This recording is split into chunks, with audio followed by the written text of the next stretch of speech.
Got the land with the best views in Kintamani. What are you building?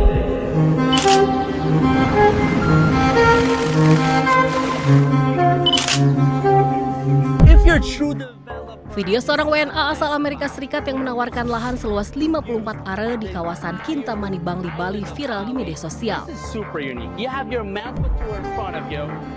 Dalam video tampak WNA tersebut berdiri dengan latar belakang Gunung Batur, menawarkan lahan dengan pemandangan terbaik di Kintamani. Pihak imigrasi kelas 1 TPI Denpasar telah melayangkan 2 kali surat panggilan terhadap yang bersangkutan. Namun WNA berinisial SR tersebut tidak memenuhi panggilan klarifikasi. Pihak imigrasi selanjutnya akan mengunjungi tempat tinggal WNA tersebut dan memasukkan namanya ke daftar SOI, Subject of Interest. Yang bersangkutan dengan inisial SR, umur 34 tahun, dengan menggunakan kitas investor. Yang bersangkutan adalah warga negara Amerika. Iya, ini pemanggilan kedua, tanggal 3 Agustus kami melakukan pemanggilan kedua ke pihak yang bersangkutan dan ke pihak sponsornya. Selanjutnya jika yang bersangkutan tidak datang, apa yang dilakukan? Pihak imigrasi akan mendatangi tempat tinggalnya untuk meminta yang bersangkutan untuk klarifikasi, dan yang bersangkutan sudah kami masukkan ke dalam daftar pencarian. SR diketahui memasuki Indonesia dengan visa investor. Pihak imigrasi telah mendalami izin yang bersangkutan termasuk aktivitas promosi dan jenis usahanya. Dari Denpasar, Indira Ari, iNews melaporkan. With the most spectacular views of the entire island of Bali. Kamera pengawas atau CCTV merekam seorang pria yang berprofesi sebagai pemulung, mencuri dan mengangkat barang berupa kabel, serta perlengkapan menara Base Transfer Station atau BTS dari sebuah ruko di Jalan Sultan Aludin, Kecamatan Rapocini, Makassar, Sulawesi Selatan. Setelah memindahkan barang curian ke gerobaknya, pelaku kemudian langsung pergi. Tim URC Resmo Polda Sulawesi Selatan akhirnya menangkap pelaku di rumahnya di Jalan Kerung-Kerung, Kota Makassar. Penangkapan dilakukan setelah hasil penyelidikan mengarah pada keterlibatan pelaku dalam kasus pencurian kabel dan perlengkapan menara BTS. Dari laporan korban diketahui sejumlah kabel power sepanjang 180 meter, rak BTS, serta 6 gulung kabel optikal masing-masing sepanjang 70 meter dicuri oleh pelaku. Akibat kejadian ini, korban mengalami kerugian sekitar 15 juta rupiah. Berdasarkan hasil pemeriksaan, pelaku mengaku melakukan aksi tersebut bersama seorang rekannya yang bertugas sebagai eksekutor. Pelaku pun mengaku diberi uang Rp100.000 sebagai imbalan atas bantuannya mengangkut barang hasil pencurian itu. Peran SA, pelaku turut serta mengangkat hasil curian yang dilakukan oleh laki SJ. Dari hasil pemeriksaannya, Pak? Dari hasil pemeriksaan, pelaku sementara memulung dan bertemu laki SJ dan mengajak untuk melakukan pencurian. Apa ada imbalan, Pak? Pelaku mendapat imbalan Rp100.000.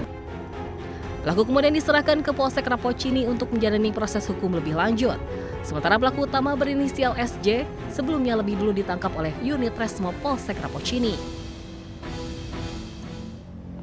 Ini sangat janggal sekali. Karena kenapa serapi itu? Tiba-tiba meninggal, langsung dibersihkan semua, dimandikan, berangkatkan ke kampung halamannya. Kenapa nggak diberikan kesempatan dulu untuk dicek dulu apa penyebab air liurnya itu keluar? Ya kan? Dan apa penyebab dia tiba-tiba jatuh di depan klinik Morden itu? Dan kenapa pada waktu ia jatuh itu tidak ada orang di situ? Ini sangat janggal sekali, Bang Aiman.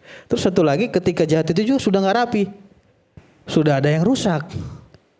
Jatuhnya seperti apa sudah nggak beres lagi. Jadi mereka mau buat olah TKP juga susah. Itu hambatan yang dilakukan penyidik. Makanya saya kira ini sangat profesional sekali. Barang-barang dia saja belum dikembalikan untuk saat ini. Oke, terima kasih. Pak, mohon barang-barang. Barang-barang almarhum belum dikembalikan. Ini harus Siapa yang megang sekarang? dilaporkan segera gitu loh. Ke keluarga Intinya, belum dikembalikan. Belum dikembalikan. Oke. Ya, tapi prasangka itu tidak boleh melebihi pembuktiannya.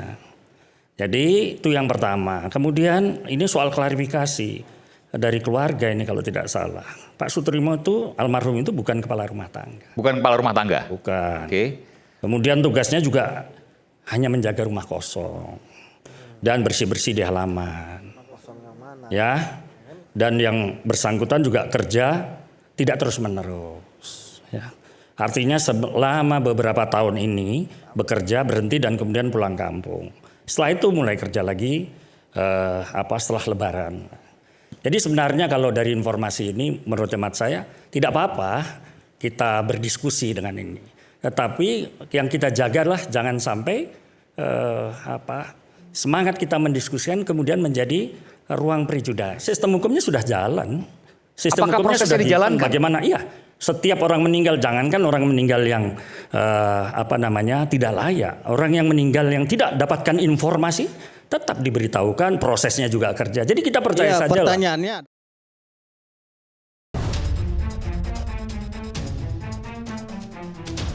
Febri Adriansyah terus menelan pil pahit. Setelah mengundurkan diri sebagai Jampisus, lalu menjadi tersangka tindak pidana pencucian uang hingga ditahan. Kini mantan Jampisus itu diberhentikan sementara sebagai jaksa. Kapus Penkum Kejagung Anang Supriyatna menyebut Jaksa Agung Burhanuddin sendiri yang memberhentikan Febri dan terhitung sejak 31 Juli 2026. Menurut Anang, bukan tanpa alasan Jaksa Agung memberhentikan sementara Febri sebagai jaksa, namun berdasarkan laporan tim 9 Kejagung. Tim yang sengaja dibentuk Kejagung untuk mengusut kasus dugaan korupsi dan tindak pidana pencucian uang yang menyeret nama Febri Adriansyah. Keputusan pemberhentian sementara akan terus berlaku hingga kasus hukum yang menyeret Febri sudah berkekuatan hukum tetap. Tim Liputan iNews melaporkan.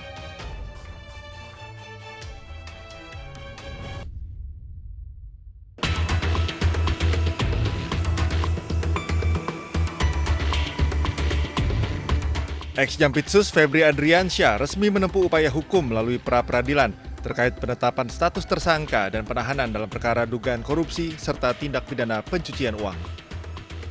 Tim kuasa hukum Febri menempuh upaya hukum lanjutan melalui 2 pra-peradilan untuk menguji penetapan status tersangka dan upaya paksa penahanan yang dilakukan Kejaksaan Agung.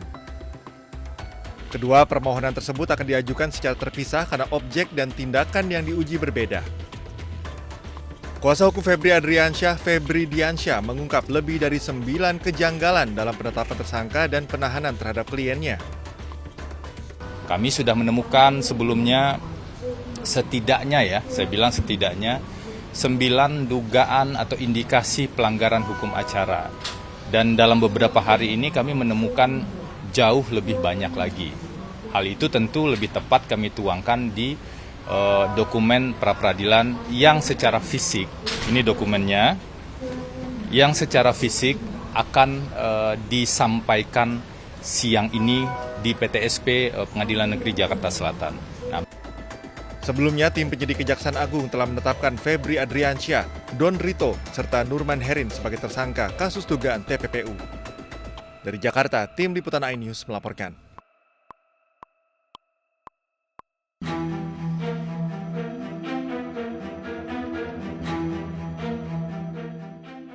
Setelah pekan lalu penyidik Kejaksaan Agung menggeledah rumah pribadi ex-Jampitsus tersangka dugaan pencucian uang Febri Adriansyah, Senin 3 Agustus tim 9 Kejaksaan Agung menggeledah sejumlah titik di Jakarta Selatan dan Depok. Tim 9 menggeledah 4 perusahaan milik tersangka Don Rito yang diduga menjadi tempat pencucian uang.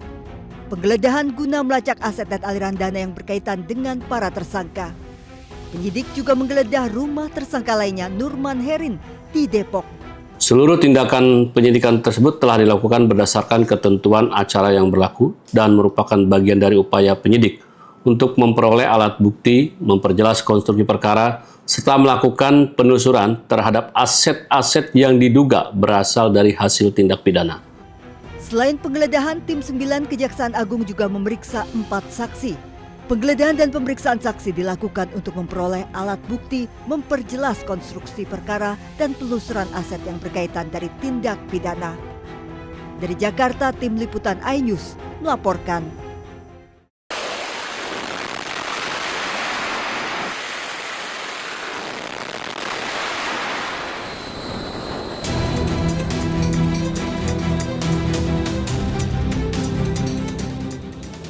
Usai tanda tangan nota kesepahaman damai bulan Juni lalu, konflik antara Amerika Serikat dan Iran kembali memanas. Iran mengecam Amerika Serikat atas dugaan rencana untuk menguasai Selat Hormuz dan merebut cadangan energi Iran. Penasihat militer pemimpin tertinggi Iran, Mohsen Rezai, memperingatkan bahwa setiap pengerahan militer AS di jalur perairan Selat Hormuz akan diserang Iran.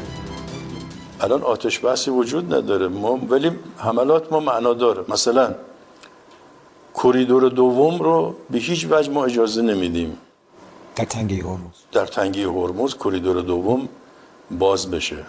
حتی اگر ناو هم بیارن ناوشو میزنیم. اگر نیروی نظامی هم بیارن میزنیم. فعلا ما کشتی‌ها رو تهدید میکنیم که نرن. خب خوشبختانه خیلی از کشتی‌ها تهدیدات ما رو گوش میکنن، برمیگردن، ما درگیر نمیشیم. ولی بعضی‌ها که معلومه کاملا آمریکایی‌ها بهشون فشار میارن، اونا میان خب یه آسیبی بهشون وارد میشه، خب خودشون برمیگردن. Sebelumnya, Presiden Amerika Serikat Donald Trump menyebut bahwa AS tidak akan membiarkan Iran mengambil kendali atas Selat Hormuz. Ia juga mengatakan Iran tidak akan boleh memungut biaya terkait penggunaan Selat Hormuz. Hal itu dikatakan Trump di Gedung Putih, Washington DC, Amerika Serikat pada Senin. Would Iran be willing to return to fully free navigation of the Has to be. I'm not going to let them charge. If anybody's going to charge, we'll charge. We're the one that has we have total control.